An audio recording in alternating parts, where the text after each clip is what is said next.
There's a good chance that this is where your old computer or printer or mobile phone is going to end up, dumped beside a river here in southern China.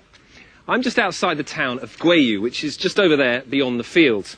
And Guiyu is the world centre for a huge and lucrative trade in reprocessing electronic waste. China actually completely bans the importation of any electronic waste from anywhere else in the world. But as you'll see in a minute when we go into Guiyu, that's done absolutely nothing to stop the flow of a vast quantity of waste from all over the world, ending up here. The streets of Guiyu are piled high with it. In every side street and alleyway, fresh lorry loads were being unloaded. For less than £2 a day, the workers here tear the computers apart by hand. Dismantling computers like this is not illegal. But because the waste is smuggled into China, people are scared of talking about what goes on here. Eventually, we found one scrap dealer. His face has been hidden for his own safety. Stuff from Europe arrives here every day, he tells me. In Europe, it would cost too much to recycle this stuff. It just gets thrown away. But here we can reclaim everything.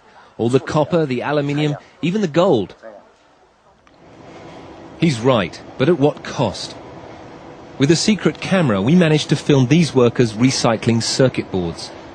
They're melted over a stove. The fumes are thick with lead, which causes brain damage. What's left is then dumped beside the river. Soil tests here have shown lead levels 200 times the safe limit. At night, it's all set fire to, filling the air with deadly dioxins. Every year, the world throws away an ever-increasing amount of electronic junk. On average, we now change our mobile phones every 18 months, our computers every 3 to 4 years. Most of us give little or no thought at all about what happens to it once it's gone. But without much greater efforts by governments, manufacturers and by consumers, it's going to continue ending up like this, a burning toxic heap in somebody else's backyard. Rupert Wingfield-Hayes, BBC News in Guiyu, southern China.